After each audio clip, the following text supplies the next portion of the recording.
that are out there of extraterrestrial origin. A large, hairy creature with arms that hang down beside bore down on its sides. And I told him my name, and when I told him his name, he said he was called Code. It was not anything from this earth that I'm quite sure of. You're listening to the Strangeology Podcast. I'm your host, Jeff Foran, and this is your place to explore the weird, strange, and unexplained. From cryptids and creatures, the paranormal, aliens and UFOs, forbidden knowledge, ancient mysteries, conspiracies, and more. Hey everyone, and welcome back to the show. Coming up on today's episode, I'm diving into the world of Bigfoot research, eyewitness encounters, high strangeness, and more. Well, happy May, everyone. We made it. Warm weather is here, and there's so much to do. But thanks for bearing with me as this episode is a little bit delayed. My production schedule got a little hung up after coming back from the International Cryptozoology Conference in Portland this past weekend. And I had to play catch up with a lot of things around the house, along with some other, let's just say, super annoying stuff that was unexpectedly dropped in my lap the day before I left for the conference that I had to deal with, still kind of dealing with. But anyway, I should recap the conference. It went really well. I managed to get there with enough time to set up my booth for the VIP early access ticket holders on Friday afternoon. I got to chat with some folks and even some fans of the podcast, which was really cool. So thank you again for coming out if you're listening and saying hello. I was also set up right next to Missy and Richie from Paranormal 5. So there were some familiar faces around, which was cool. I also got to meet and chat with the one and only Lauren Coleman for a few minutes as well, which was unexpected. He kind of stopped by my table and was like, "Oh, your stuff's like really cool." So that was neat. And the first evening also had this VIP dinner, which I get to attend, and wound up eating a whole bunch of pizza and signing a whole bunch of posters with my autograph, along with other prominent authors, researchers, and creators in the cryptid space who we all kind of got organized and sat around all the different tables for the VIP ticket holders. So that was cool and interesting. The author of the book, The United States of Cryptids, J.W. Walker, was there and did a presentation. So that was cool to see. And then there was also a screening of the Big Fur documentary, which was a trip. Definitely check it out if you haven't. And the next day was the main event, and it was pretty busy for most of the day, super busy in the morning, which was great. I got to meet Kevin from Where the Weird Ones Are podcast. I was recently on his show, so definitely check that out if you haven't yet. He's got a lot of great guests that come on, and I got to hear some super interesting cryptid encounter stories from people who stopped by, and then closed out the day by grabbing dinner and hanging out with Alex Pedikov, who does a lot of work with Small Town Monsters. You may remember I've had him as a guest on this show before. Chris Packard, who is the assistant director for the International Cryptozoology Museum, and Mike Famelot from In the Shadow of Big Red Eye over on YouTube. All in all, it was a very successful event. So the next time they do it, you should definitely come out. I don't believe they're doing another conference until 2025, though, since the museum is moving to Bangor next year. So it's probably a little too much to handle logistically. So the new conference will probably be held in Bangor, but wherever it is, definitely count on me being there for the next one. And just a couple quick reminders before I start today. Make sure to set your podcast apps to auto download so you never miss a new episode. And also don't forget to follow me over on all of my social media. I'm on Instagram, TikTok, Facebook, etc. Pretty much everywhere. You'll get more content updates in case the show is a day late like this one, information on giveaways and all that. And if you are looking to support Strangeology and all the work I do, you can also do so by becoming a member by heading over to my Patreon. The address is patreon.com/Strangeology, and you can join for as little as $1 per month. Any support helps out a ton.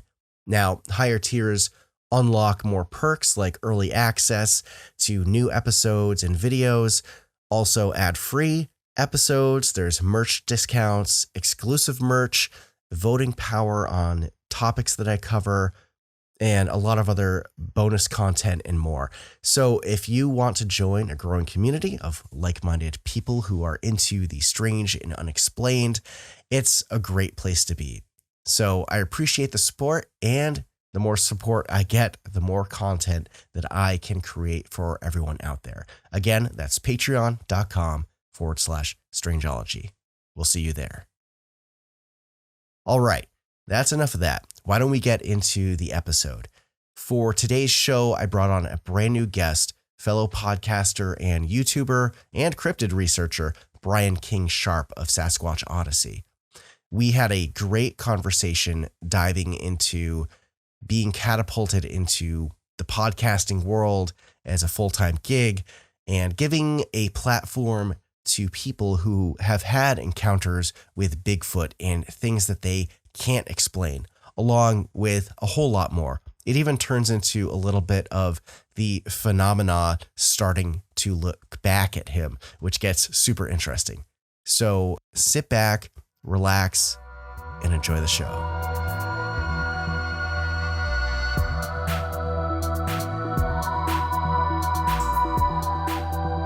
All right. Hey, everyone. Welcome back to the show. Joining me today is Brian King Sharp.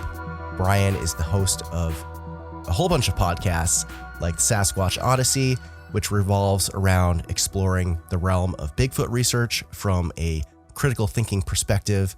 And also there's interviews with people who have had encounters with Sasquatch, along with experts and researchers who get out into the field to try and confirm the existence of this elusive creature. Brian also has a 16-year background in law enforcement, which adds a really unique perspective to the ongoing search for Sasquatch. And beyond that, he's an accomplished speaker at various Sasquatch events around the world. He's been on some TV shows, and he's also got a few other podcasts as well that we'll talk about. And he just published his first book, Sasquatch Unleashed: The Truth Behind the Legend. So thank you so much for being here today, Brian. Glad to have you on. You're a very busy guy. How are you doing today? I am good, man. I'm so glad to be here. I appreciate the invite. I've been looking forward to this. Yeah, for sure. Spring weather kind of kicking up down where you're at? Oh, yes. North Carolina has been beautiful. Well, it's been rainy here the last day and a half, but for 3 or 4 days, we had a great stretch and actually got to go out. We own almost 40 acres of land here. So Danny and I actually got out and did some squatching over the last couple of days. We camped out at a new place we're calling Base Camp on our property here, and it was phenomenal. The weather could not have been better. It was like 75 and sunny during the day and like mid 50s at night. It's perfect camping weather. And we actually had some really interesting audio that I captured. So I'm looking forward to going through that over the next couple of days. It was like 12 hours of recording. So It takes a ton to go through that, but I'm looking forward to it. But yes, we've been enjoying the weather and loving to get out in the woods, man. Yeah, absolutely. It's great that spring's here. I'm up in New England, so it's always cold until about May, but we're finally getting the sunny, warm days. But I wanted to know what's kind of the origin story for all this podcasting? You've got quite the operation going on. Can you give my listeners kind of a little bit of a background on how this all kind of came into being? Wow. If you'd asked me this question about podcasting just 3 or 4 years ago, I would have just said, I don't even know what you're talking about. But I didn't even get into podcast. It's so weird. I started listening to my first podcast probably 5 years ago. And I was into the subject of Bigfoot, cryptids, those kind of things since childhood. And people started saying, hey, you should listen to some of these podcasts. And I'm like, what's a podcast? I wasn't into it. Right. So I started listening to an encounters-based podcast that was Sasquatch specific, and I just fell in love with the stories. It was the bringing me into their world and not ever seeing one of these creatures, having an experience I thought might be related to that in early childhood when I was around 12, but I'd never seen one of these creatures. And it fascinated me that people were actually not only seeing them, but there were people that went out in the woods looking for them. So when I listened to that first podcast, I was hooked with the encounter stories, and it made me want to go deeper into the subject and talk to people myself. Listening to people is one thing, but I like to talk to people. I'm a people person. So I was like, how can I do this? How can I meet people who have had experiences, particularly in the southeastern United States? I was born and raised in Georgia. We now live in North Carolina. So I wanted to talk to people who had had experiences in my area, like Georgia, Alabama, Tennessee, North Carolina, South Carolina, in that area. So I got into a bunch of Facebook groups. I'm probably in 600 Bigfoot groups at this point on Facebook. And I started reaching out to people and saying, hey, has anybody had any experiences in this area, particularly in North Carolina, I started with, because I wanted to document and talk to those people. And people started reaching out almost immediately. Hey, yeah, I had an experience last year. I saw one when I was, 10 years old in 1974, whenever the case may be. So I started figuring out how I was going to talk to these people. I'm like, what do I do? I want to talk to them. I want to document their experience, but how do I do that? So I thought, well, why don't I start a podcast, right? I can document these encounters and maybe other people might be interested in them. So the first person that I talked to was Kale from here in North Carolina. He had a roadside crossing up in the Medoc State Park area, which is about, as we sit here in the studio now, it's about 3.5 hours from me in North Carolina. And he reached out on Facebook and said, hey, I'd love to tell you my story. So then I started panicking. I'm like, I don't have any equipment to do this. I don't know how to podcast, right? What do you do? So I ordered my first microphone off of Amazon, and I started recording literally on my phone. I just called him up, and I used this free app on my phone to record the conversation. And then I had to start getting equipment to edit. It was an ordeal, right? Because most of us who get into podcasting, if you're into this at all, most people start with zero knowledge. You have no idea what you're doing. You're learning on the fly. So those first 15 or 20 episodes were kind of rough. The audio was not great, but I put them out there anyway, and people started responding.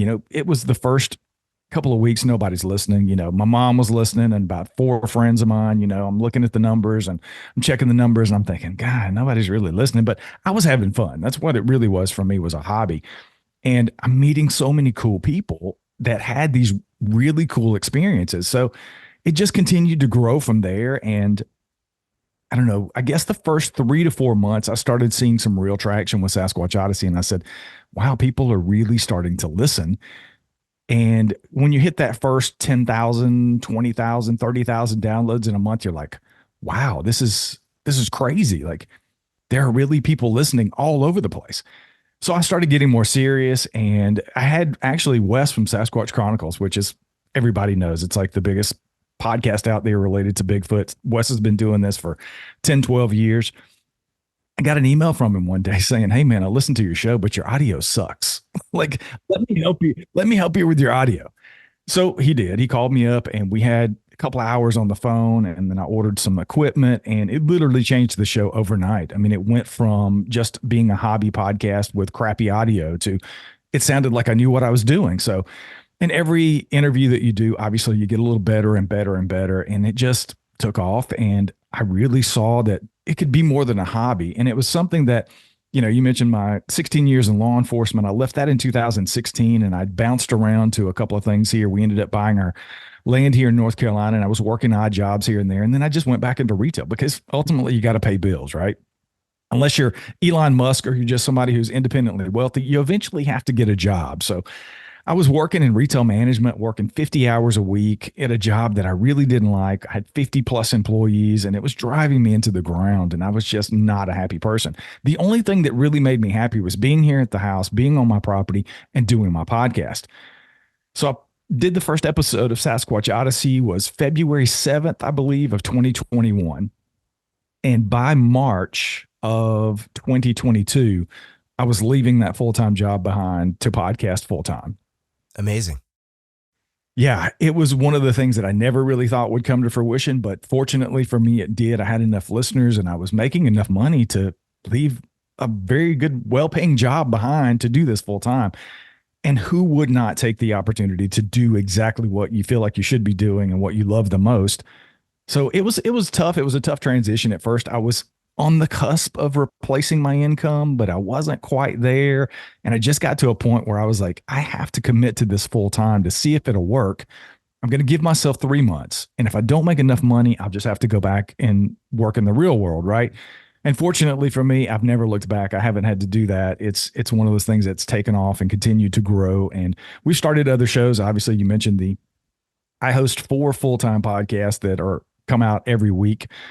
So it's definitely a full-time job, but it's something I really enjoy doing. And then we've started our studio and we have other podcasters that work with us and host their own shows on the network. So it's been quite the journey, man. But who knew, if I'd known in my earlier years, I could make a living talking about Bigfoot and something that I loved and meeting some of the coolest people I've ever met in my life in Bigfoot that I would have never met had it not been for this. I've made lifelong friends because of the show and Bigfoot. And I'm so thankful that I get to do this every day as a full-time job. It's amazing.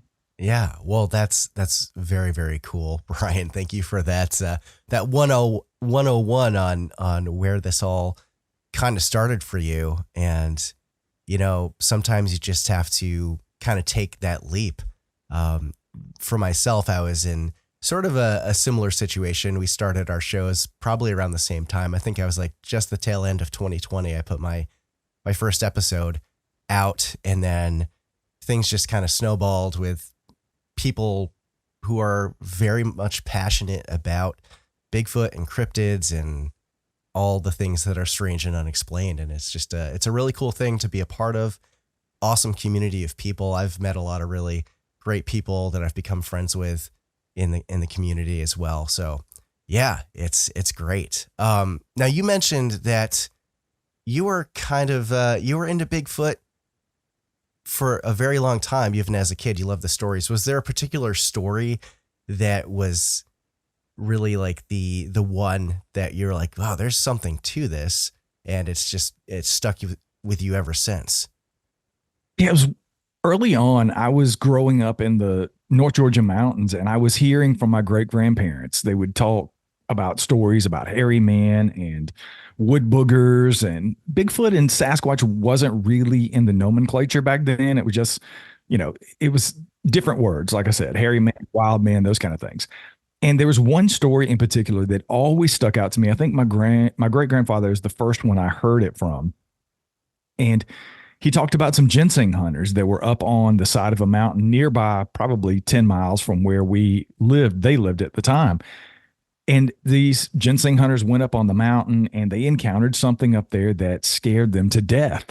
And they ran down the mountain, basically tumbled down this mountain. They came back into town, beat up and bruised up and frightened. And they started telling the story about this hairy man or this wild man. And that story always stuck out to me. It was really scary to think that that was possible because I played in those same woods when I was a kid. And then here you have these adults that are coming down. And of course, people scoffed at them. People laughed at them in the town. You know, it was kind of a ha ha, you know, maybe you had a little bit too much liquor before you went up ginseng hunting or whatever the case may be. But my grandfather always took it seriously. And he told the story because he felt like they were telling the truth. And there was something to this because they weren't the only ones telling those kind of stories. So that story always really stuck to me because it was right there. It was 10 miles from where I grew up. So fast forward into doing Sasquatch Odyssey, I started a thing a couple of years ago. I started doing like story time. I would just find stories and not necessarily interview about somebody, but just talk about the stories and read the stories on the air. And people really loved that segment of the show. And in my research, I got access to a couple of databases. There's one, Deborah Hatswell over in the UK has a wonderful database that she's put together, and she pulls stories from the BFRO and newspaper clippings and every place you could imagine. And I ran across this story from 1977 in Summerville, Georgia, where I grew up. It was the story of these 2 ginseng hunters with illustration. There was a drawing from some unknown artist of these guys encounter. And I thought, holy smokes, that's the story that I grew up. So I got to read that on the air and share that with everybody on the show. And it made it into my book. It's in the first chapter or so of the new book, because that was sort of the genesis for me into the world of Sasquatch, or getting into the world of Sasquatch. And it was just so cool to know that it wasn't just a story that my grandfather was telling me, because I didn't have any reference back then. I'm just listening to him and believing in him telling me the story. But to see it documented, 40 years later, it was just amazing to me. So that story has always had sort of a special place in my heart, because I grew up hearing the story, and then I was telling the story about, people would ask me that on the show or on other podcasts as a guest, what got you into this? And I tell the story, and then literally it's probably a year and a half ago, I found the story. So it was really cool to do that. And then to be able to incorporate it in the book was also great to be able to share with people. So. Yeah, that's awesome.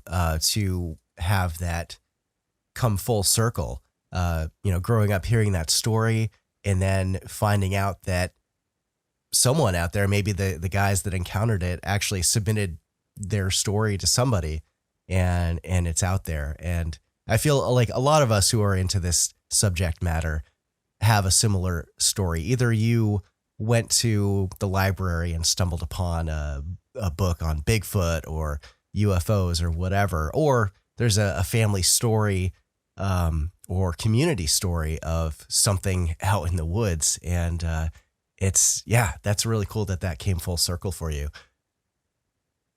So I want to briefly touch on your background with law enforcement and how your experience with that has factored into your own research into the subject of Bigfoot, as well as, everything you do now. Well, it definitely has affected everything across the board for me. I am a very Occam's razor sort of skeptical person. I'm very skeptical when it comes to anything, whether it's Bigfoot, cryptids, the paranormal, just in general. Unfortunately, 16 years of law enforcement will make you borderline cynical when it comes to most things with most people, just because we see people at their worst, right? Nobody ever calls 911 because they're having a great day and they just want to tell you about it or wish you a fantastic day. It just doesn't work that way. So dealing in that kind of work, and the flip side of that also, it sort of made me suppress my interest in some of the experiences that I had as a kid. Some of the things like Bigfoot that I was interested in. I was always interested in haunted houses, into UFOs, because I had a UFO experience as a kid. But you don't talk about that as a police officer, right? It's not something you go to work every day and say, oh, yeah, I was watching the show about Bigfoot last night and blah, blah, blah. You just don't do that kind of stuff as a cop. At least I didn't. It's a pretty serious thing for the most part. So you didn't want to be known as the kooky guy who was into Bigfoot and UFOs. At least I didn't want to be that guy around the precinct. So I sort of suppressed that. But once I got back into it, when I left that in 2016, I was able to get back into the research, read some books, start watching some of the shows and things that I enjoyed doing. But when I started the show, I wanted to be very careful not to wear too much of a cop hat when it comes to doing these kind of interviews, because I didn't want to be known as the guy who interrogates the people who comes on his show. Sure, right? Yeah. He's the former cop, and you go on his show and it feels like an interrogation, and by the end, he's going to be telling you that he doesn't believe what you're saying. I didn't want to be that guy. And it's tough sometimes because I've interviewed some people who have had some really out there experiences, but I was very careful, and I continue to be very careful, at least I hope I am, about not interrogating people and just letting them tell their stories and making it a space where anybody can come on and tell me anything and feel like they're not going to be judged, because that's not what I'm in this for. Everybody's experience is their experience. People ask me all the time, how do you vet these people? We do very little vetting. I've made no qualms about that. It's almost impossible to vet somebody who's going to come on your show and tell you about an experience they had in 1962 when they were 10 years old in the woods with their grandfather, right? There's not a whole lot of vetting you can do. You can just talk to people, and once they tell their story, I make up my mind. The audience makes up their mind. You take what you want, you leave the rest, and we move into the next story. So I've always tried to do that, but it is difficult sometimes not to go into interrogation mode when I feel like somebody may be pulling my leg, or I feel like they may be going off in left field a little bit and adding to the story, and may not be happening exactly like they said. That's a thing that I have to rein in. But in the field investigation part of it, I think it's helped me tremendously when I go out into the field, whether it's on my own property. I'm very skeptical and very aware of anything that I hear or experience here on our land, or when I go up to somebody's research area like Todd Standing. I was up there in Radium with him last year. I go in with a very simple mindset. I want to experience what I experience, and then I'm going to look at that in a very logical way. And I'm going to try to explain it away. I'm going to try to find other reasons for the experience or the evidence, whatever that might be. I approach it like a crime scene. I go in and I pay attention. I take notes, whether it's mental or actually writing things down, and approach it very methodically, the same way I would if I were going into a crime scene as a police officer. So I think in that way, it's helped tremendously, because I'm able to maybe pick up on things that some people may not. They might miss something, that kind of thing. So it's definitely an influence, and it's a double-edged sword, because some people are turned off by the cop thing. They don't want to talk to somebody because they feel like they're going to be judged. They have this preconceived notion of what police do or what a police officer is, those kind of things. So, but overall, I've not really had that issue. And I think if anything, it's sort of allowed people to think there's a little bit more credibility there when I say something or I look into something, because I'm a pretty honest guy. I don't pull anybody's leg. I don't exaggerate anything. And I try to be as fair and open-minded as I possibly can about whether it's an experience or evidence. And I'm pretty opinionated when it comes to those things. That's one of the reasons that we've started some of the other podcasts, is you have to sort of stick in your lane. And Sasquatch Odyssey is not really something that people tune in to hear what I have to say. It's more about the people who have their experiences. I've had interviews that lasted over an hour, some even 2 hours, and I don't talk for hours. Literally, it's just the person telling their story. And that's by design. So shows like that Bigfoot podcast that Wayne and I started late last year, we're about 30 some odd episodes in. Completely different show. It's conversational based. We talk about things that piss us off about Bigfoot, things that hoaxers, right? Things that people are out there perpetrating, hoaxes, and we break down videos and those kind of things. So it's a completely different show, and you get to see a completely different side of my personality. So, and that's one of the things that separates those two shows. But the law enforcement thing always is a common thread that runs through everything, because it's no different than any other profession. If you're a plumber, if you're a carpenter, or if you're, you work in retail, whatever the case may be, I think everybody's job tends to find its way into other parts of your life. Law enforcement, first responders, firefighters, I think there's something a little bit deeper for whatever reason in that, just because of the things that you experience that seem to sort of burn themselves into your soul. And then it seems to permeate throughout anything you do. And that includes podcasting. So, but it's helped me a lot, because I've done a lot of talking to people and interviews on the street. I mean, everything you did as a police officer, whether you stop somebody for speeding or they called 911 because they're having a domestic disturbance, you're constantly interviewing people. So I've been able to take those skills and turn them into more of a conversation, but I'm still using those kind of things that I was taught in the training as a law enforcement officer to extract information from people without them feeling like they're being interrogated.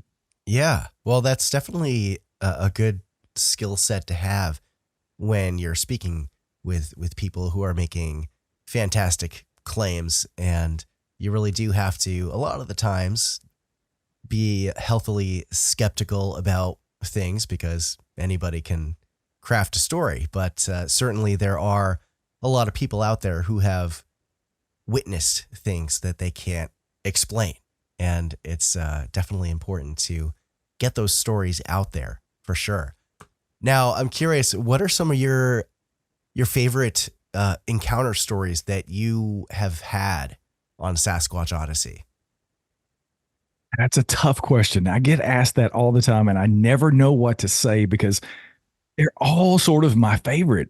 It seems, I don't know, it's kind of a cop-out to say that, but I go back to some of the early days and talking to people and looking at the stories early on in those first, I don't know, 15, 20 interviews. Because one of the reasons that I wanted to do the show and sort of become a repository for those kind of stories is because once you put them out there on a podcast, they're there in perpetuity, right? Unless you take them down, they're always going to be out there somewhere on some device for people to download, whether it's a year afterwards or 10 years from now, maybe even 100 years from now, people will be listening to my show and they're going to hear these stories early on that I like to compare what happened in the first few episodes of the show versus what I'm hearing today, just 3 years later. And that's always been a fascinating thing with these stories for me is there seems to be this underlying commonalities in a lot of these encounter stories that people are experiencing. So roadside crossings, very first episode of Sasquatch Odyssey ever, roadside crossing from here in North Carolina, they're still happening.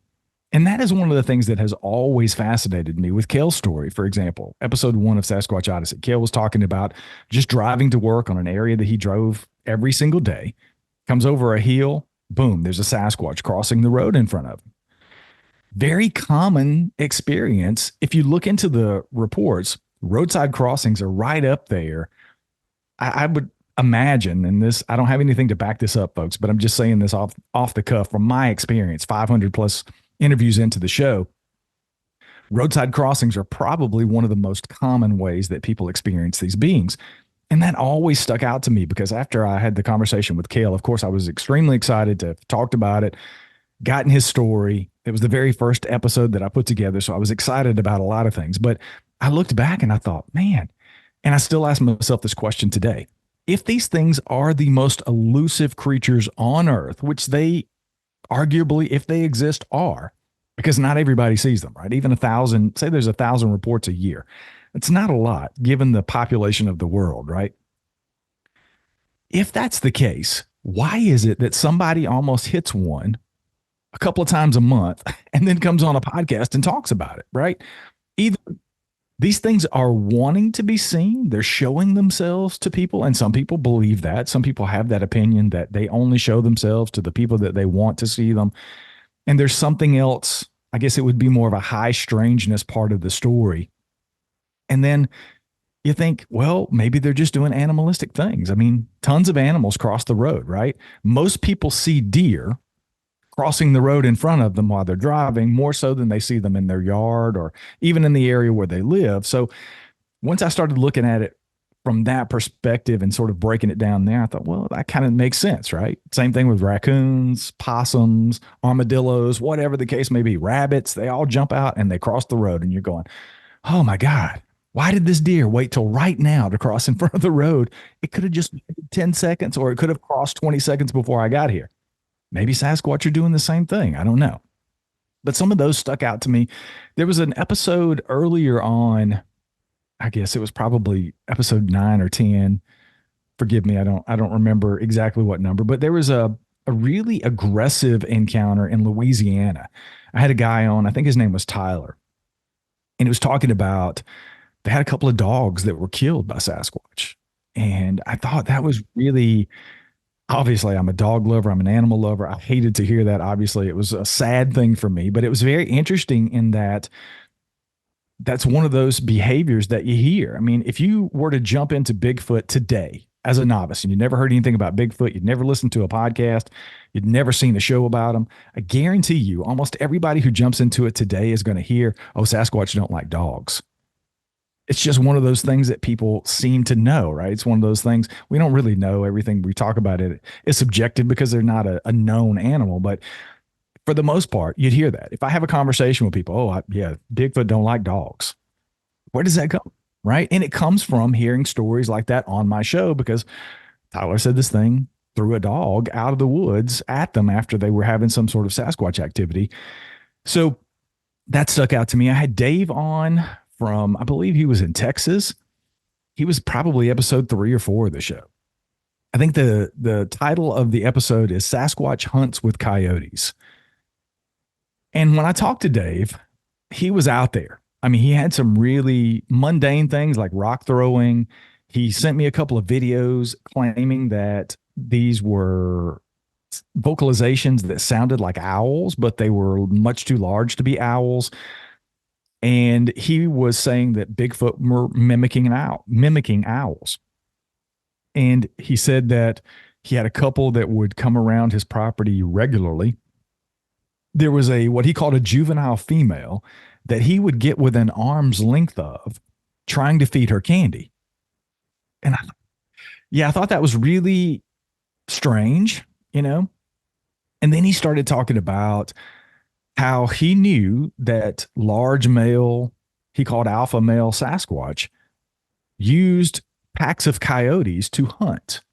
They would sort of domesticate coyotes or have some sort of symbiotic relationship with coyotes to go out and hunt. And it was early on in the show. I did not have the same skills that I have now and the things that I've learned since then to press him on that and say, dude, how do you know that? Right. It was just one of those things that he had observed according to him. And he knew this because he would hear them. He would see these things on what he believed to be hunting parties. And I thought it was pretty peculiar. And I remember putting out the intro for the show and I said, look, guys, this is pretty out there.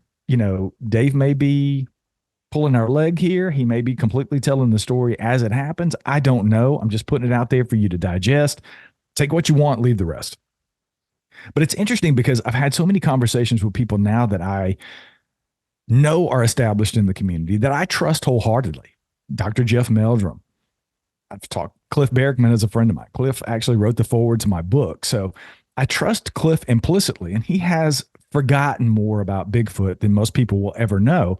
And when Cliff says something, I tend to listen, and he's had a lot of conversations with people, and he believes that on some level, I don't think it's like domesticated, they're on leashes hunting with Bigfoot, but he does believe that there is some evidence for a possible symbiotic relationship on some level between Sasquatch and coyotes. Super interesting. Exactly. So I'm back on that interview and I'm thinking, maybe old Dave wasn't quite as crazy as I thought he was. Maybe he was onto something years ago and he was adamant about what he was saying. And so I look back and some of those interviews that I've learned so much from are some of my favorite. And then there's some really wild ones out there that stick out to me with the high strangeness. There's a lot of stories that come with orbs and strange things happening outside of the Sasquatch things. Some of those are some of my favorites because I just don't know what to think about that. If I had to choose a lane, I am what you would call a flesh and blooder. I believe if these things exist, there's some sort of a relict hominoid, possibly some offshoot of Gigantopithecus or something along those lines. Grade 8, upright, walking, bipedal, hairy creature, right? But that doesn't explain some of this high strangeness stuff. I remember Bobby from the Uwharrie National Forest, which is a couple of hours away from me here in North Carolina. I've had Bobby on the show a couple of times early on in the first year of the show.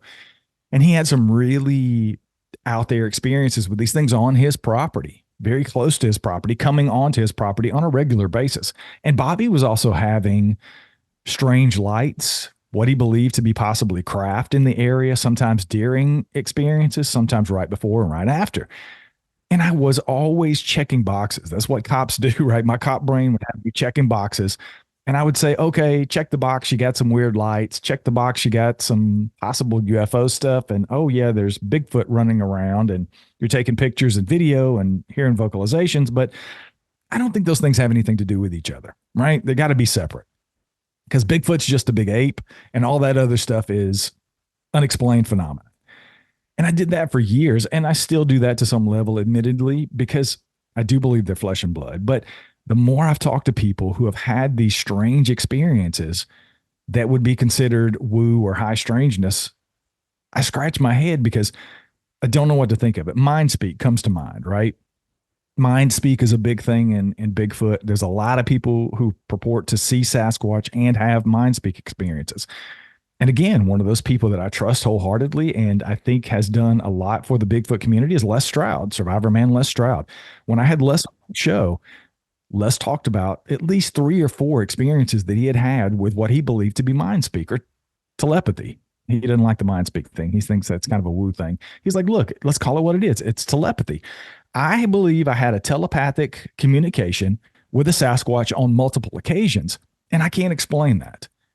And he has no dog in the fight. He doesn't have any reason to lie to me. I mean, why would he lie, right? He said that so many times during the interview.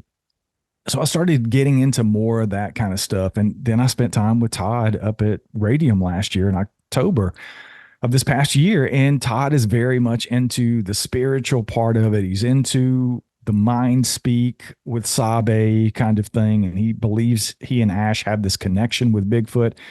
I didn't feel that while I was there. I had some weird experiences I can't explain, but none of it was mind speak. But my Occam's razor brain goes to, it's probably just your own thoughts in your head. You know, I interviewed a guy recently who believes he had a mind speak experience. And he said he had some experience with Bigfoot in this area, and he was already kind of aware of it. And he got to this place where he was going up to scout for elk, looking for elk sign. And he got to this perfect spot where it looked like a nice game trail where elk might be using it. And he heard something in his mind. He believes it was a voice from a Sasquatch saying, "Don't come up here." And I said, well, could it possibly be that it was more of your sixth sense? You know, I believe we all have that. I've told stories countless times on my show of pulling over cars at night and having 5 people in the car and having something, you know, that hair on the back of my neck standing up, and I'm knowing something's not right. And I've told the story many times on my show and other shows about pulling over a car one night, and I had that experience. I didn't necessarily hear a voice, but something was just saying, something's off, dude. Don't do what you always do. Don't just walk up to the driver's side of this car and ask this guy for his license and insurance. So I walked behind my patrol car and walked around to the passenger side, and all 5 of the guys in the car were waiting, looking on the driver's side, and the driver of the car had a pistol in his hand. He was going to shoot me. So I listened to that, right? I don't think they were telepathically communicating. I don't think it was some guardian angel necessarily. I believe it was just that sixth sense that I had for myself saying, hey, dude, don't walk up on that side of the car tonight. Just walk around. And it saved my life. So I do believe that there could be something like that going on. I'm just not sure that it's necessarily Bigfoot talking to people in their minds. Could it be? I'm open to being wrong, but I just need to be proven wrong. So some of those stories about mind speak, and you know, I interviewed a lady just a couple of weeks ago who claims that Bigfoot visit her in her home. She'll wake up and there's Bigfoot footprints in the carpet. And she's like, look, I know this sounds crazy. You probably think I'm Looney Tunes, but this is my experience. This is what's happening.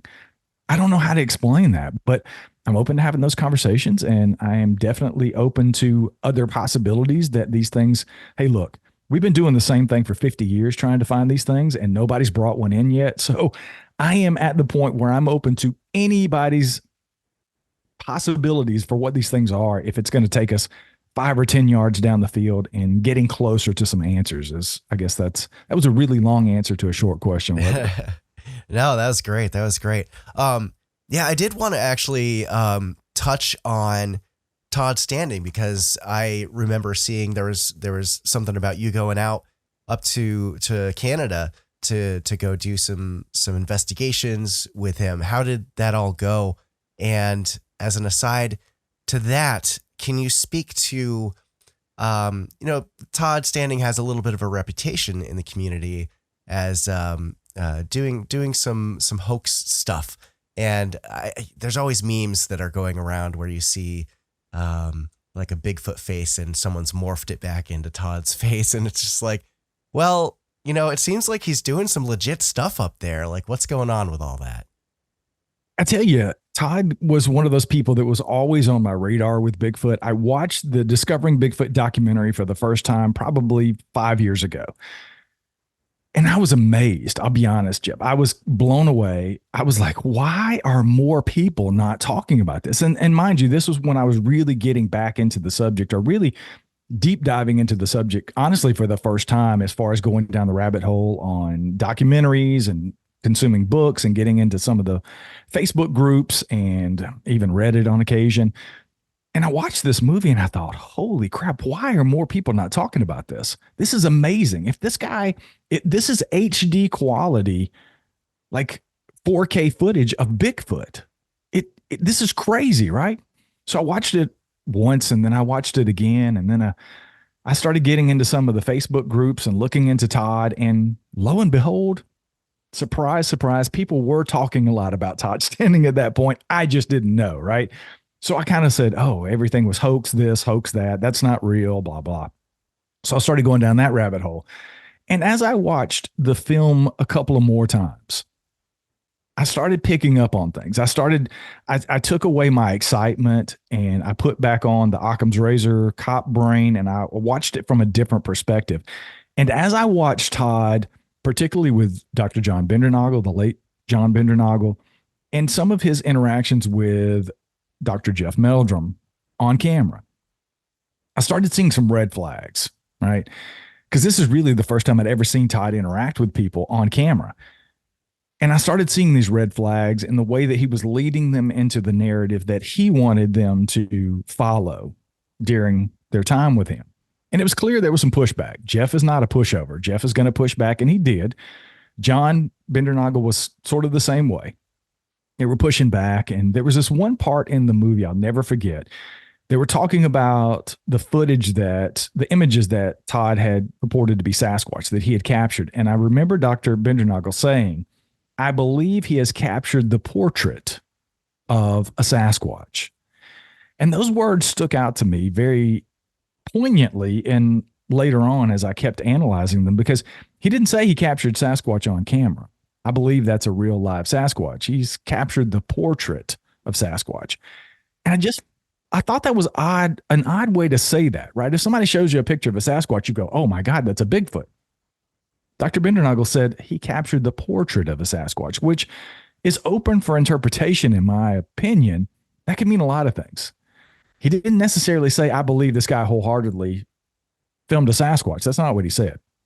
And then there was that incident where it was like the final day Jeff was there in the camp, and he had that situation where the Sasquatch ran across pretty fast, and, you hear Jeff going, oh, and of course, Todd presses him, you saw a Sasquatch. And then they close out with Todd in his office at Idaho State University, and he's showing him the video.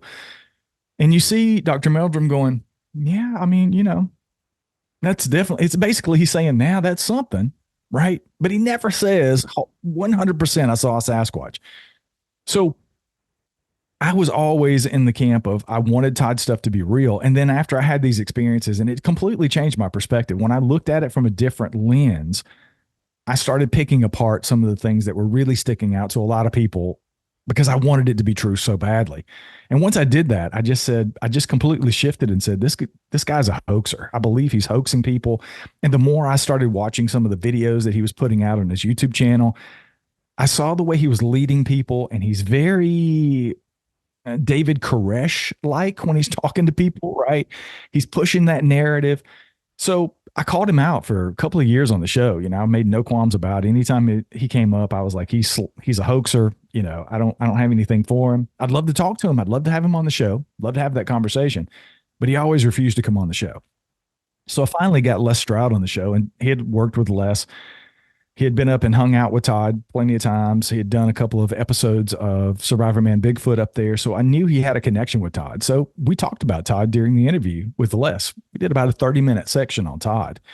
And I pushed Les about the footage, and Les said, look, I held the cartridges. I held the film in my hand. I've looked at it. There's nothing that I can say definitively that points to this being fake. The film's real. I don't know what's in it, but I always had a problem with there being lead up. So we had that conversation. He said he had talked to Todd, and Todd always had an experience. He always had an excuse for why there wasn't lead up footage and what happened after the footage, because there's always lead up, right? There's always the afterwards. So we got into all that. I had Les on. It was a very popular episode. I think I've remastered it since then. I've put it out in the last 6 months, but it's like episode 60 something on the original podcast. So after that, miraculously, a couple of weeks later, Todd agrees to come on the show. So I had Todd on the show. And we had a conversation, and I didn't push him. In general, he's a very nice person, right? We clicked off the air, just had a great conversation. I pushed him a little bit about his footage. He got a little heated during the interview, and there's people have picked this out several times, and I've used this as promos in the past. He was talking about having a conversation with a person who does special effects makeup in Hollywood. And he told Todd, look, your stuff is obviously fake, dude, but it is phenomenal work. And Todd's like, there's no way I could fake that, dude. Like, I don't have those skills. I don't have the money. I don't have the skills. So he's arguing with this guy. And there was a point in the interview with Todd on my show. He says, so he came to the conclusion that if I faked it, I did it for species recognition. I did it for this because I'm sure finding footprints. I'm sure finding this evidence, and I'm sure having vocalizations and all these things. And just that part sort of took off. People said, oh, well, that was like a quasi admission that he faked it, right? That's not what he said. If you listen carefully to the semantics of what he says, if I were to fake it, this would be the reasons for it, but I didn't fake it. So he never admitted that.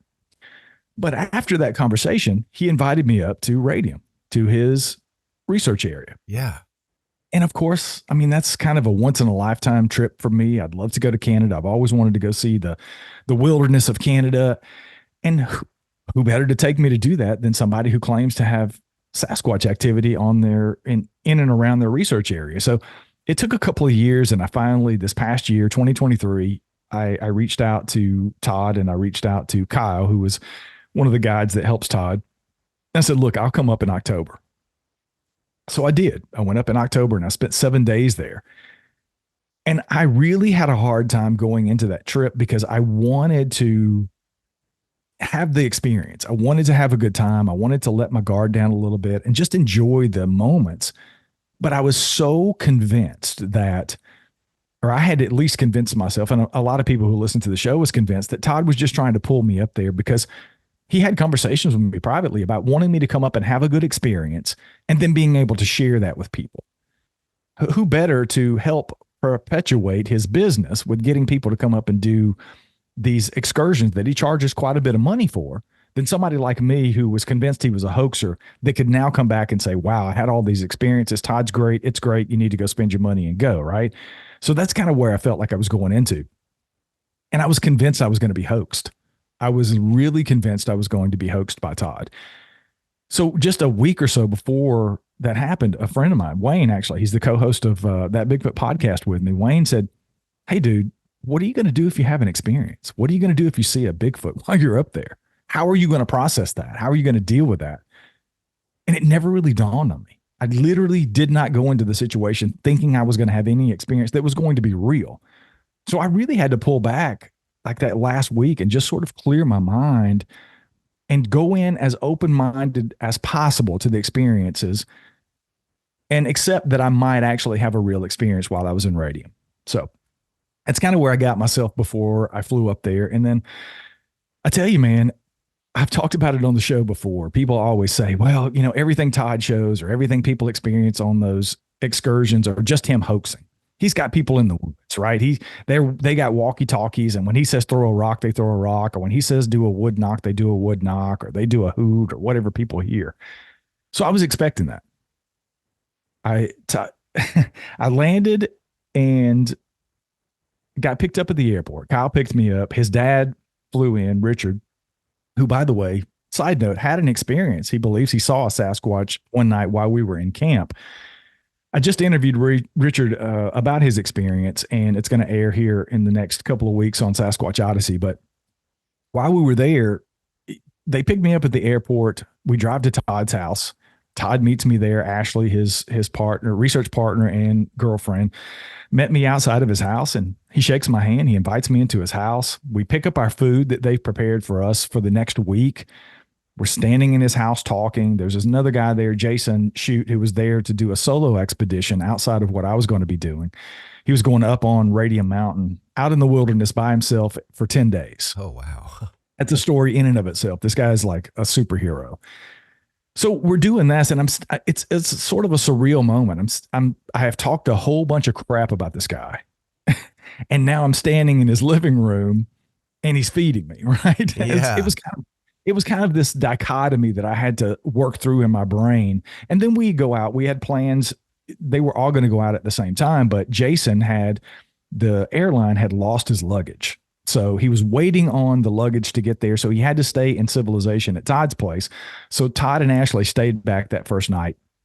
So the first night it was just me, Kyle, and Richard that went out to what he calls base camp. And I'm going to tell you, it's about 3 hours from Calgary. We drove out, and then you turn off of this road. You turn off the main road onto a logging road. And it was another 45 minutes or so on this logging road. We go 18 plus miles deep into the wilderness. We lost cell service about 30 miles prior to turning off on that road. So we are completely dead in the water, right? There's nobody around.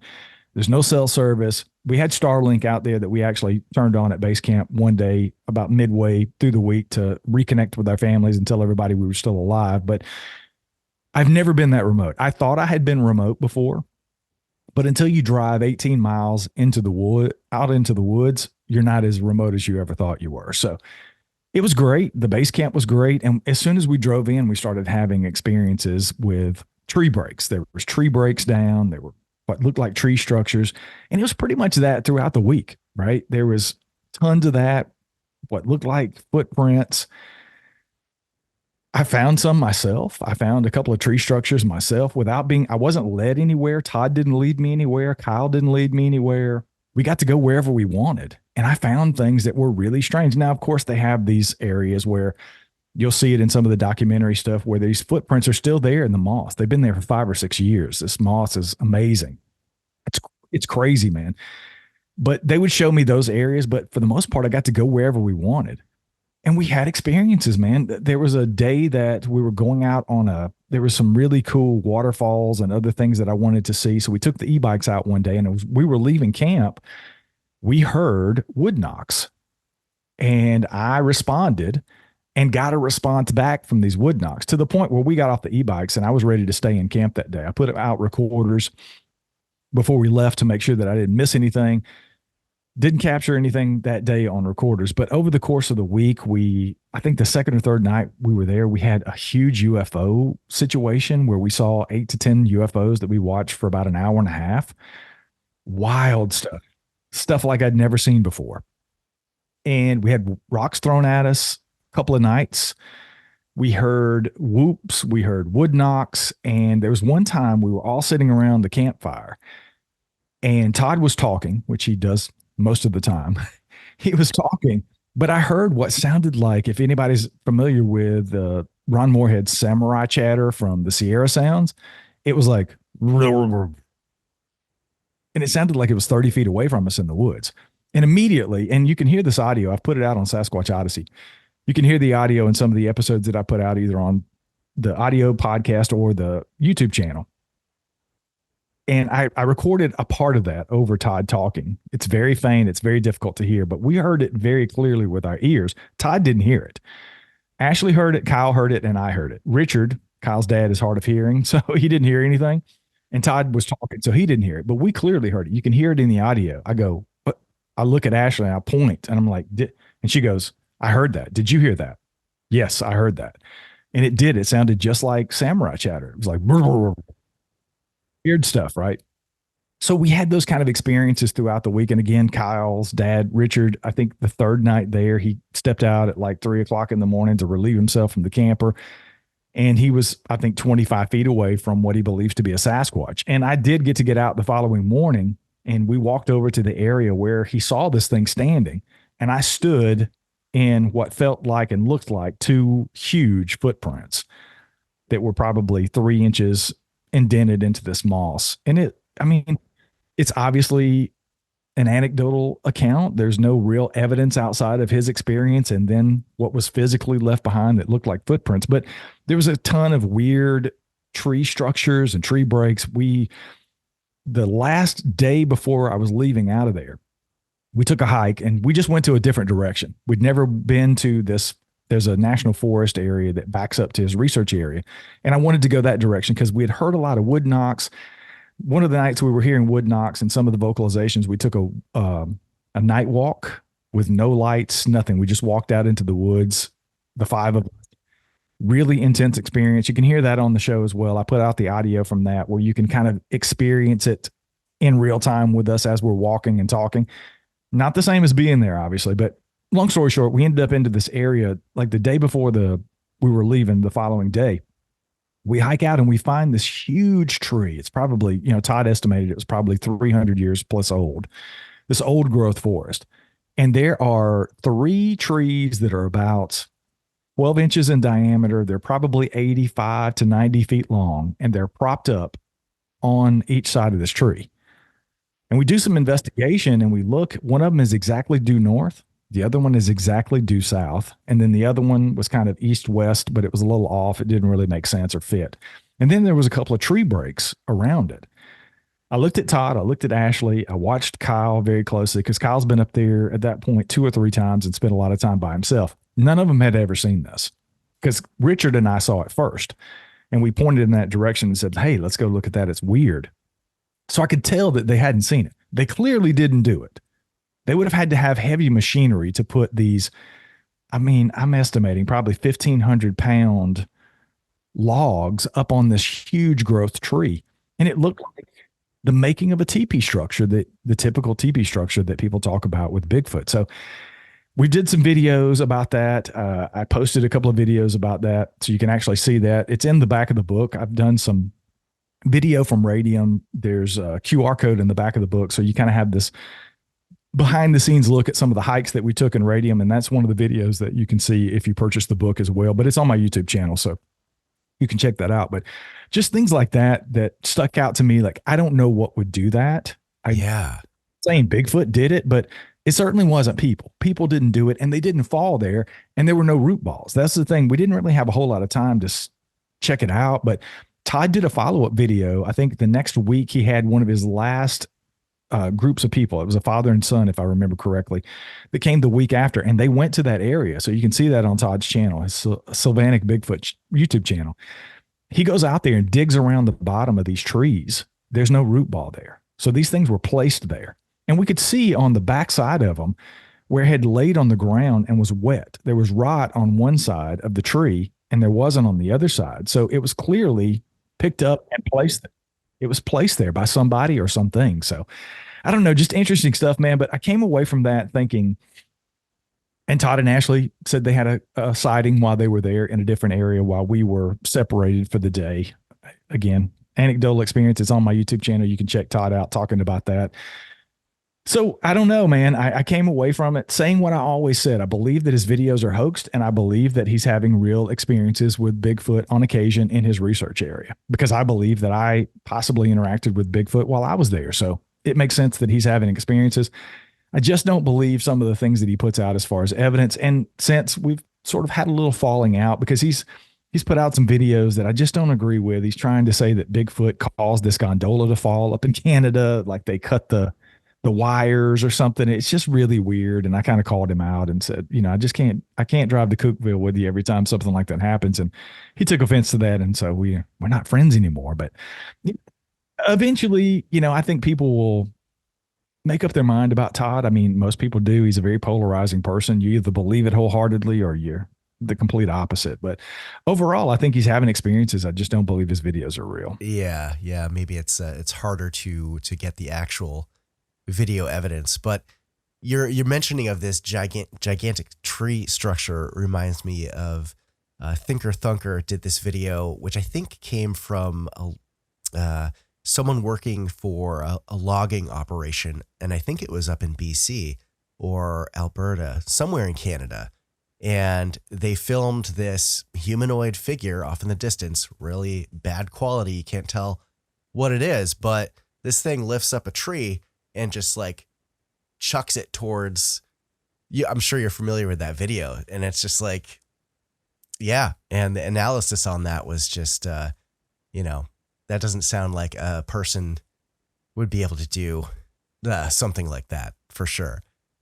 Speaking of video evidence, what do you think are some of like the best pieces of evidence we have out there? Obviously there's the most hotly debated film in history, the Patterson-Gimlin film, but what are some other pieces of evidence that you're aware of that you think are really important to this whole thing? I think there's a couple that stick out to me. I guess the one that would rate right up there with the PG film for me is the Freeman footage from 1992 or 94. I always get that wrong. Michael's going to hear this and he's going to send me a message and say, it was this year. I think it was 92. His dad was out, Paul Freeman was out filming this, and it's highly contested. A lot of people have the opinion that Paul was a hoaxer.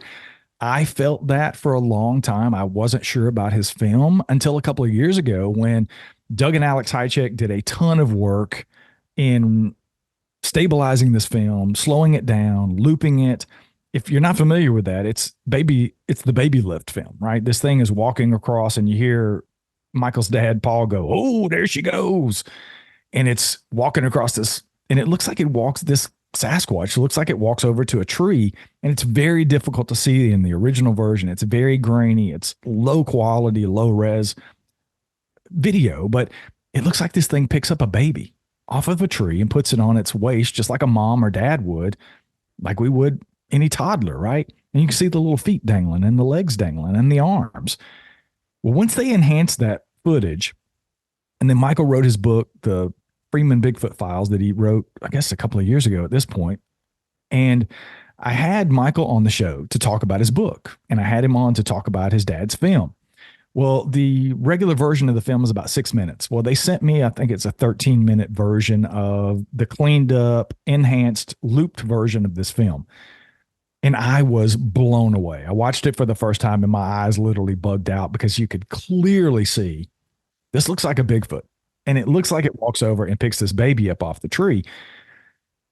And if that didn't convince me, which it really did, honestly, until I had the conversation with Michael and I talked to him not only about that part of the film and his book and all those things, but he told the story of the day that his dad filmed that footage. And his dad came home so excited. And he had a friend over. So Michael had a buddy over who was doing a sleepover. And he said, "Brian, I had to tell my dad at some point, I thought we were going to break the tape because he kept rewinding it and making us watch it over and over because he was stoked at what he had caught on tape." And it just clicked with me then. I know that people hoax video. I know people hoax photographs. I know people hoax footprints. I don't think you hoax your child. And that's what stuck out to me, because knowing how Michael talked about his dad, knowing what kind of person that Doug told me about Paul, other people that knew him before he passed away in the early, I think 2000 or so, but people who knew him talked about what kind of person he was, and getting that background and then knowing how he treated that footage in front of his son. I'm thinking, you might want to hoax me 10 years later, but are you going to hoax your 12-year-old son? I don't think so. And he never, ever said anything other than it's 100% legitimate to his family or his son. And that really was the proverbial nail in the coffin for me to say, I believe that's real footage. There's some other stuff that stuck out to me over the years. There's, we did a story about it recently. We did a show about it on That Bigfoot Podcast about this Great North film that was filmed back in 2000. I don't know if you guys have seen the video floating around, but we have it posted over. If you want to check out the video, it's over on, paranormalworldproductions.com. You can check out That Bigfoot Podcast blog on the page, and we've got it linked there where you can see it. I actually bought this. I think I got the last Blu-ray version of this off of Amazon just a couple of days ago because I want to see it in IMAX. It's generally called the Bigfoot IMAX footage. And you can see they're filming, it's just a documentary about animals. And there's this wide shot where it looks like caribou or something are crossing a river. And you see this, what looks like a Bigfoot figure, hop up, walk across, and then duck down into this little area behind these caribou. And if you zoom in and slow it down, it looks like a Bigfoot with possibly a baby on its back. Now, skeptics say it looks like a person in a black suit with a black hoodie or mask on that's got a black backpack on. And, this was not something filmed by a Bigfoot person. It wasn't something that was filmed by anybody who had a dog in the Bigfoot fight. And unfortunately, the cinematographer who actually filmed the footage passed away a few years ago. But if you go to Thinker Thunker's page, he's done a breakdown, and he actually got the guy to answer some questions because everybody said, oh, it's just a crew member. Oh, that's been debunked. That's a hoax. It's just a crew member in the background. Well, the guy who filmed it said they had a 9-person crew, and all of the 9 people that were involved in the crew were on the other side of the river, meaning the side he was filming from. It was impossible for it to be, and even some people have said it looks like a guy riding a bicycle because of the odd movement of the creature. It does look like it's gliding a little bit, like you're riding a bike. Well, he laughed at that and said there were no 4-wheelers out there. There were nothing out there as far as bicycles. You couldn't ride a bike on that terrain anyway. If you did, it wouldn't look like that. And he said they used helicopters to move these herds around so they would not put a person in physical harm's way that way on the other side of this massive movement of caribou. So all of that to say, it's very odd that you have something like that pop up and make it into a film. Why wasn't it edited out, number one? Maybe they just didn't catch it, which to me lends more credibility to it being something that it wasn't done purposely. And 2, you have the person on film saying these are the things that it's not a bear, it's not a person from the crew, it's not any of these things. So you're only left with so many things it could be. So I find that very compelling. There's the Russian footage that's been out for quite a while. That's this thing running across and you see the arm stretched out. And again, it's very subjective. It's very quick. It's hard to say, but it looks legitimate to me. So I think there are some legitimate things out there, but those kind of stick out to me as my top 3 or 4. And again, the PG film is always number 1, and it's going to be contested until the end, I think. I don't think anybody's ever going to figure that out for sure, but Yeah, definitely. Those are all great pieces of footage. I will try to link all of that in the show notes if anyone hasn't seen that. Now, we're at the top of the hour here, so I wanted to talk about your new book. Can you give my audience a brief overview of what it's all about and what were your goals with putting out this book? I think the goal was just to add to the conversation. I wanted to not make it just a regular run-of-the-mill encounters thing. I mean, most people who are really successful writing Bigfoot books, it's all about the encounters, and I totally get that. But I wanted to talk a lot more about just the phenomenon, because we may never figure out if Bigfoot is truly real or not. It's obviously real to the people who experience it, but for people like me who want it to be real so bad, who may never get to see one, I wanted to talk a little bit about what that's like, how it ended up in pop culture. So I talk a lot about Bigfoot in pop culture. The beginning of the book is sort of my beginnings. I go into some of my experiences earlier on as a kid, and then I just talk about the phenomenon of Sasquatch in general, because we know the phenomenon exists, right? So I go into a little bit about pop culture, some of the things that it pops up, Harry and the Hendersons, some of the shows. I talk about finding Bigfoot. I talk about some of the ways that it's infiltrated pop culture, because it's one of those weird things where you can go into any household today, I think, and even kids are old enough to talk, and you say the word Bigfoot, everybody in the household is going to have something to say about Bigfoot because they've been exposed to it. It's literally a household thing that people are aware of, yet it's an undiscovered myth, right? Yeah. For most people. So I wanted to talk a little bit about that. And then I wanted to get into some of the hoaxes. I talk about hoaxers in the book. I talk about pareidolia, misidentifications, some of the things that could be explanations for what some people are seeing. Then I get into the scientific method. I talk about where are the bodies. I kind of do it's a real fun breakdown. It's great to talk about at parties if you want to get into the fossilization process. I go into that and talk about why we may not be finding bones, because that's one of the common things that comes up. Where are the bodies? Why, if they were real, we'd find a body, those kind of things. And then I just talk about some ape behavior. I talk about some of the things that they do that would maybe relate and explain why they're so stealthy, why we can't find them, why they're not seen. I talk about human population growth and land loss, how it could affect them. And I go into evidence. I break down sort of the evidence. I think that chapter is called, Can We Convict Sasquatch in a Court of Law? So I kind of put the cop hat on and talk about some of the common types of, because that's the other thing people say, there's no evidence of the existence of Sasquatch. Well, no, there actually is. There's a lot of evidence out there. So I kind of break that down, and then I kind of talk about the truth behind the legend. And I've said, it's kind of a spoiler alert. I mean, I get a lot of crap from people like in the Coalition for Critical Thinking group on Facebook, oh, well, when was Sasquatch leashed? How was it unleashed? And how did you find out the truth? Well, honestly, the truth really comes down to what it is for you. The truth to me is everybody's individual truth when it comes to Bigfoot. And that's just one of those things you have to go through the process, and whatever that process looks like for you, and even the process of reading the book, and then how you come out on the other end and say, the truth is for me, X, Y, or Z. So that's a very brief overview of the book. And like I said, you do get some interactive book technology. In the back of the book, there's exclusive video, there's exclusive photos in the book that have never been published before, some things I've casted here on the property, footprints that I've never put out there that I've cast. Mark Marcel, if you guys are familiar with Ape Canyon, there's a little bit on Ape Canyon in the history section. He sent me some really cool photos that some of you guys may have never seen that are in the book as well. So yeah, I think it's an interesting read. I've gotten great feedback from the book. So,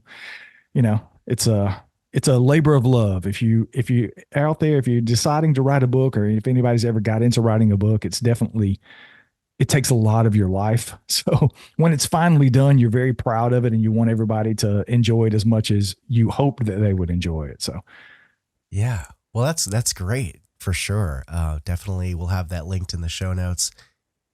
One more thing I was really curious about here before we go, and is you have this property with all this acreage, and there's stuff going on out there. Can you maybe mention a couple of interesting things that has been experienced out on your property?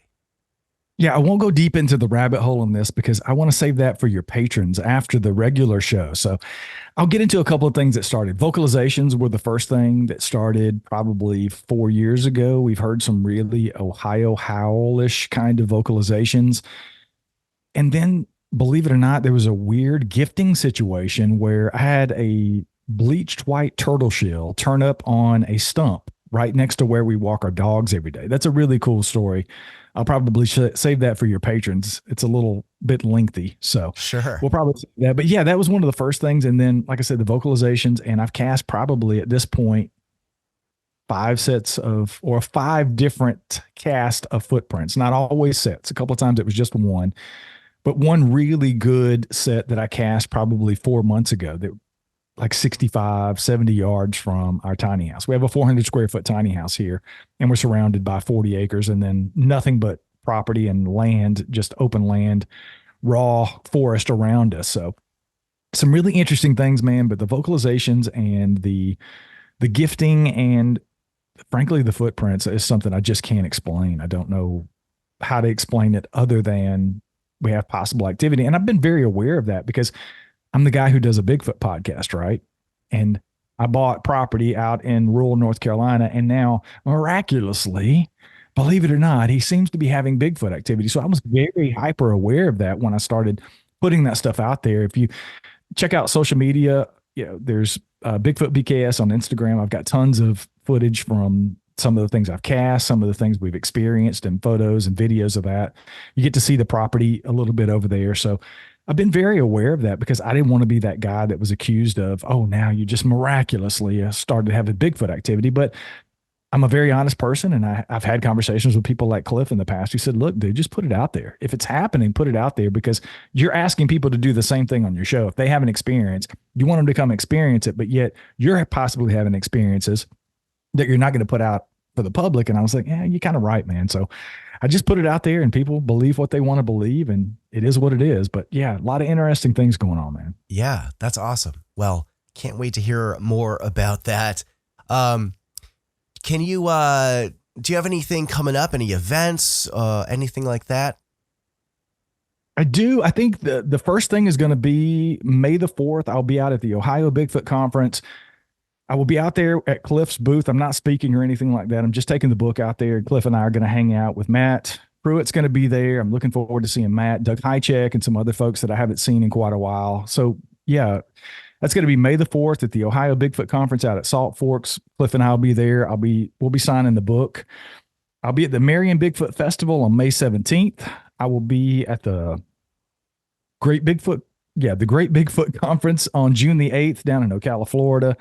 I will be at the Cryptid Conference UK. I'm the headline speaker over there on July the 20th over in Somerset, United Kingdom. I'm excited about that trip. We'll be up at the Smoky Mountain Bigfoot Conference in July on July 27th. I'm doing the Ozark Mountain Bigfoot Conference out in Missouri, and that'll be September 28th. And I think the last thing on the calendar is the South Carolina Bigfoot Festival in Westminster, South Carolina. And that's like October 11th and 12th. So, and I'm sure I probably missed some throughout there, but that's enough. We've got a ton of stuff going on. So, Oh yeah. I'm yeah. looking forward to that. That's one of my favorite things, is getting to meet people in person, see people face to face. And I'm looking forward to having the book out there. It just came out in March. So people are excited to get it in person, and I'm excited to be able to bring it to them. So That's awesome.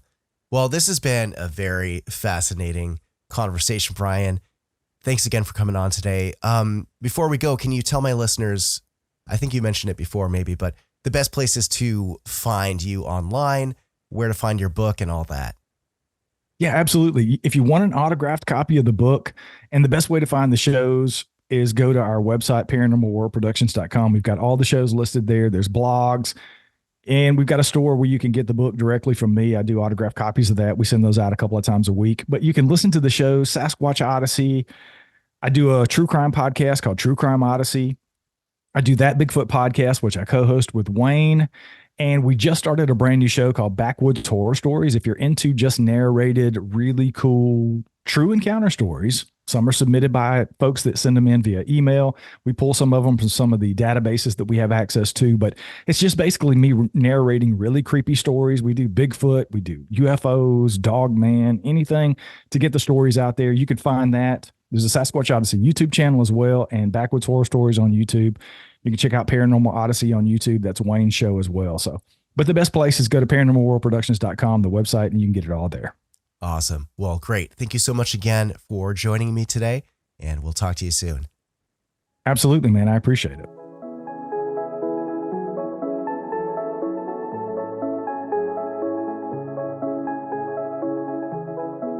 Thanks again to Brian for coming onto the show today.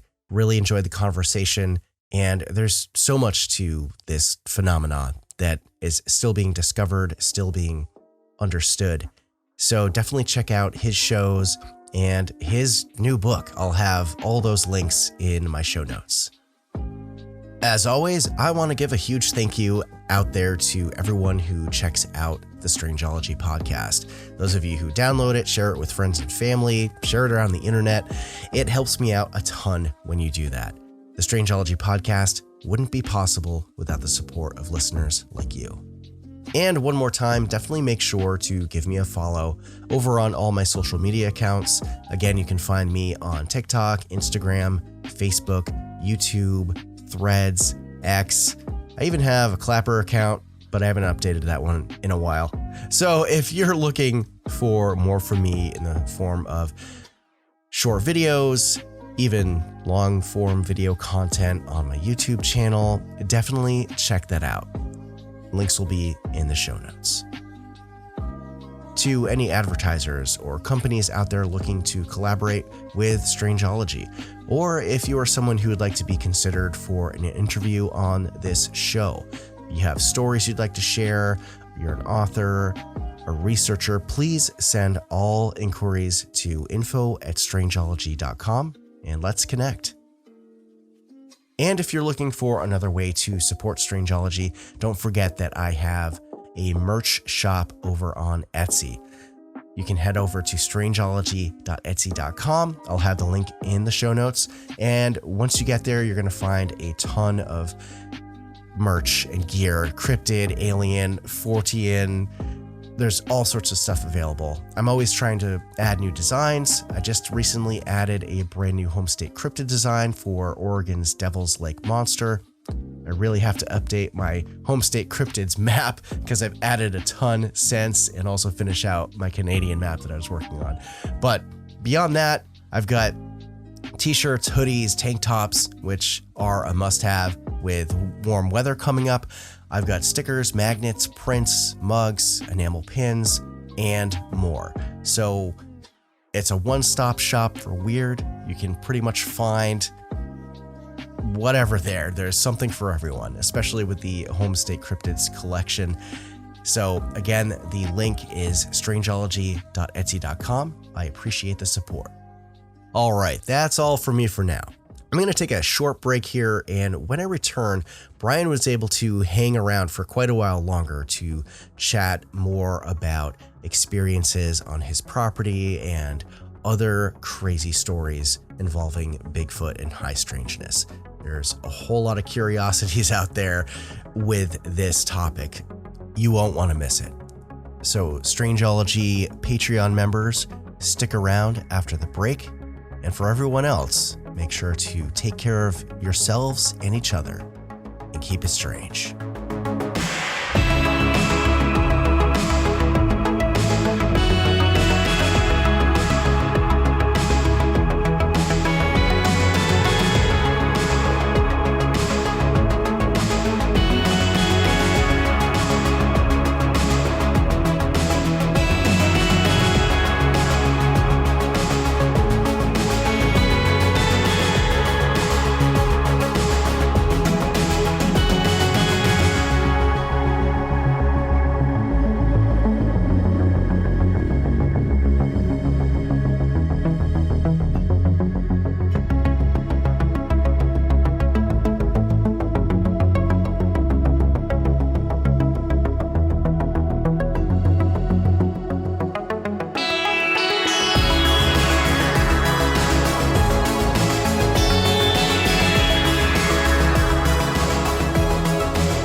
All right, members, welcome back to Strangeology Beyond, your exclusive portion of the show. Really excited to have Brian on today. That was an amazing conversation. Very cool to hear about the experiences up in Canada with